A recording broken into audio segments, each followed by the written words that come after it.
Welcome to Caffeinated Thoughts. This is Shane Vanderhart.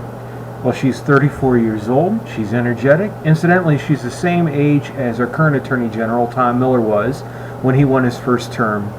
She's Brenna Findley, and she's running for Iowa Attorney General, and I had the opportunity to spend a few minutes with her.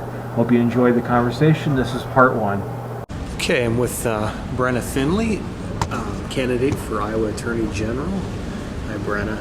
Hi. So, you were telling us before I turn this on that you're having a good week, that you've been out to Eastern Iowa. That's right. There's been a lot of enthusiasm. What are some of the types of things you've been hearing from supporters about this campaign? Sure. In Eastern Iowa, I see the same level of enthusiasm that we've seen in Western Iowa and in the rural areas where I know more people. Mm-hmm. And so it's exciting to see that kind of enthusiasm from people that I'm just getting to know, like in Davenport and Dubuque and Cedar Falls, Waterloo. And probably the best thing that I've been hearing is when somebody comes up to me and says, "This is the first year I've been involved. What can I do to help you?" That is exciting because that means we're bringing new people into the office, into the process, and that energy is what's going to make all the difference. Great.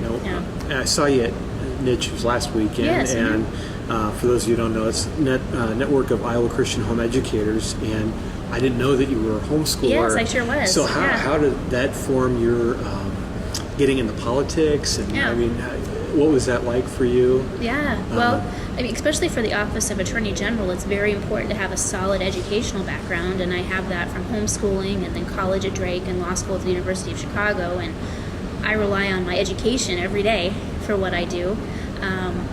It was good because when you're homeschooled, there are a couple different things that are a little different than the public schools. One is you have to know the right answer to every question because there's nobody else in the classroom to raise their hand and answer a question if you don't know. So I was able to learn more that way.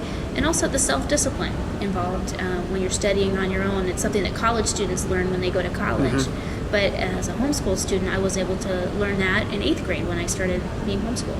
Well, now, did your mom introduce you to constitutional law when you were in high school? Well, through history, and I also studied constitutional law as well, so enjoyed that, and that's one of the reasons that I went to law school, because I wanted to stand up for the Constitution, and because I realized when I look at our Constitution and history, America is a unique country.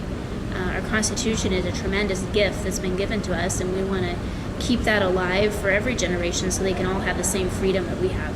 Absolutely. Mm-hmm. Now, you've had kind of an unusual, as far as experience leading up to this candidacy. Mm-hmm. You were chief of staff for Congressman King. Right.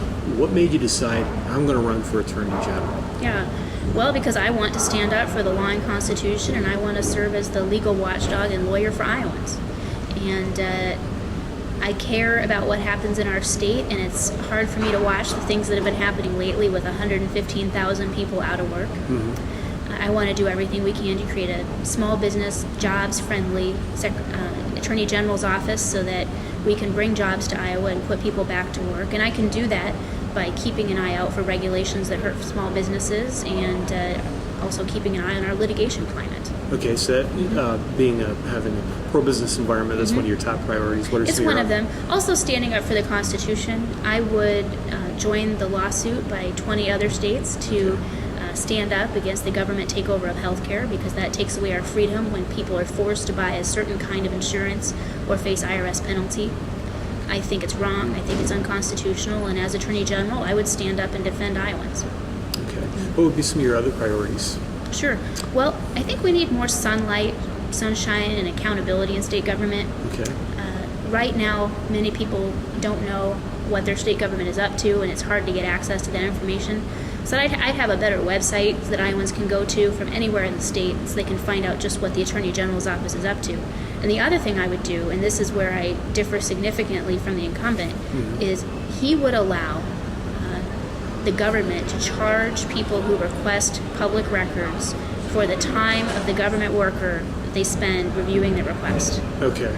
I think it's okay to charge for copies. I don't think it's okay to charge for the time of the government worker, because the taxpayer has already paid the salary of that government worker. They shouldn't have to pay twice. And so I would not allow those kinds of charges. I think they discourage public records requests, and I think they're public records. The public is entitled to them, and should only have to pay for the copies. Now, that just made me think about something that recently happened in Alaska. Suddenly getting flooded. I'm sure you probably are aware of that. Suddenly, all these FOIA requests and ethics claims, and wanting records, and it's like you just overwhelm them. Yeah. Not that I think that's going to happen here, but what about somebody who seems to be habitual? Well, the fundamental question is, who do they work for? They work for the taxpayers. And if they're requesting a public record and they're willing to pay for the photocopies, and the records request complies with the law and they're entitled to it under the law, they should be able to get that. Okay. It may not always be easy to have an open and accountable government, but I think it's the right thing to do. Okay. Now you're wanting to challenge Obamacare via the lawsuit that's going on. What is your view in relation to the 10th Amendment, state sovereignty? Where is that applied? Where shouldn't it be applied? Sure. Well, the strongest constitutional argument in the government-run takeover of healthcare is the Commerce Clause argument.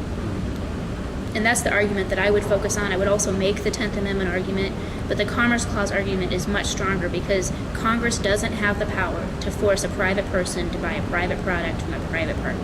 And they claim they have it under the Interstate Commerce Clause, but they don't, because the Interstate Commerce Clause regulates commerce between the states. It doesn't regulate someone's decision not to engage in commerce. If that were to be the case, then Congress could regulate commerce and not commerce. And at some point you wonder, is there anything that Congress can't regulate under their definition of the Commerce Clause? It looks like there isn't. It's an expansive reading that would take away our liberty and our freedoms. And so I think that is the strongest argument for government-run health care to be unconstitutional. The other piece with the 10th Amendment, you're right, the Constitution delineates the powers of the federal government, and those are called the enumerated powers, and it reserves the rest to the people and to the states. And it seems that right now, with the way our government is headed, the federal government wants to take on more and more power, and they seem to have forgotten about the people and the states, and I think it's time for the people and the states to take back some of their power. Yeah, well, I look at the whole, just federalism, and the beauty of federalism is if, the states want to experiment different things, they're free to do that, and we're free to move. Alexander Hamilton, didn't he talk about laboratories of democracy? And that concept was that each state could have a laboratory of democracy with different policies, and you're right, citizens would be free to move and states would be free to innovate. Okay, obviously a big thing on minds a lot of voters come November is the ruling made by the Iowa Supreme Court back in April. You knew I was probably going to get to this. Sure. So, what's a hot topic? I'm just kind of I'm curious, how do you view the ruling? Was it a sound legal ruling? What would be the role of the Attorney General in this process? And if county recorders refuse to abide by that ruling based on conscience, what would be your approach? Okay. I want to take it back one step even earlier than the premise of your question, and that is, it's the Attorney General's job to defend the law and Constitution of the state of Iowa. They're the top legal advocate for the Iowa taxpayers. But when it came to the marriage issue, and I'll say I support marriage between one man and one woman, the current Attorney General refused to defend our Defense of Marriage Act in court. And I think that had an effect on the process, and we saw a unanimous Supreme Court decision mandating same-sex marriage in Iowa. As your Attorney General, I would have defended our Defense of Marriage Act in court. And I do think it makes a difference whether your lawyer is doing the job or not. Oh, absolutely. And so I would have been glad to do that. At this point, I think the best thing that we can do is for the legislature to pass the marriage amendment so the people can have a vote and we can have a say in the matter.